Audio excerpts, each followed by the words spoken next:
नमस्कार, नाशिकचं शेफ या चॅनलवर आपलं खूप खूप स्वागत आहे. तर इथे एक मोठी वाटी हिरवे मूग मी रात्रभर पाण्यात भिजू घातलेले होते आणि ते छान सॉफ्ट झाले. ते बघा. आता एका मिक्सरच्या भांड्यामध्ये हे हिरवे मूग आपल्याला टाकून घ्यायचे. त्याच्यामध्ये कोथिंबीर टाकायची. आपल्याला कोथिंबीर देठांसहित घ्या बरं का. 4 तिखट हिरव्या मिरच्या घ्यायच्यात. एक छोटासा तुकडा अद्रकचा, थोडंसं लसूण, 8-10 पाकळ्या लसूण टाकायचा आणि थोडंसं पाणी टाकायचं आहे त्याच्यात. आणि याची एकदम फाईन अशी आपल्याला प्युरी तयार करायची, पेस्ट तयार करायची. आता ना एका पॅनमध्ये ना थोडंसं तेल घ्यायचं आहे, एकदम थोडंसं. त्याला ना गरम करून घेऊ व्यवस्थित. आता त्याच्यामध्ये ना जिरं टाकायचं 1 चमचा, अर्धा चमचा काळे तीळ, थोडं फ्राय करून घेऊ त्यांना व्यवस्थित. आणि इथे कढीपत्ता आहे माझ्याकडे, तो टाकून त्यांना फ्राय करून घ्यायचा आहे. हे बघा मस्त फ्राय झालं आहे. आता गॅस बंद करायचा. आता याला एका प्लेटमध्ये काढून घ्यायचं आपल्याला.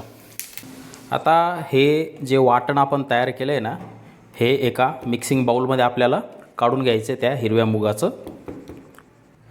तर हे बघा असं एका बाऊलमध्ये काढून घ्यायचं आहे आणि एकदम फाईन केलेलं आहे बघा मिक्स ते. आता त्याच्यामध्ये काय करायचं आपल्याला, अर्धी वाटी बेसन टाकून त्याला मिक्स करून घ्यायचं व्यवस्थित. थोडं थोडं पाणी टाकायचं आहे, थोडं थोडं टाका, नाही तर काय खूप पातळ होईल बॅटर. व्यवस्थित मिक्स करायचं आहे, त्याच्यामध्ये गुठळी वगैरे नाही पाहिजे. थोडंसं मीठ. आता त्याला पण मिक्स करून घेऊ व्यवस्थित. या बॅटरची कन्सिस्टन्सी ना मीडियम पाहिजे बरं का, दाखवतो तुम्हाला. अगदी थोडासा बेकिंग सोडा मी त्याच्यात टाकून घेतलेला आहे. हे बघा याची कन्सिस्टन्सी ही ना खूप पातळ किंवा खूप घट्टसर नको आहे बरं का. हे बघा चमच्याला थोडासा जाड लेअर असा कोट झाला पाहिजे. आणि याला ना बेसन पण आपल्याला खूप नाही लागलेलं, अगदी अर्धी वाटी लागलेलं आहे, त्याच्यात पण थोडंसं उरलेलं आहे. पॅनमध्ये थोडंसं, एकदम थोडंसं, खूप कमी तेल आपल्याला घेऊन त्याला आहे ना पूर्ण पॅनला ब्रश करून घ्यायचं आहे. हे बघा किती कमी तेल आहे. आणि तेल गरम झालं की त्याच्यामध्ये आपल्याला हे बॅटर आपल्याला टाकून घ्यायचं आहे.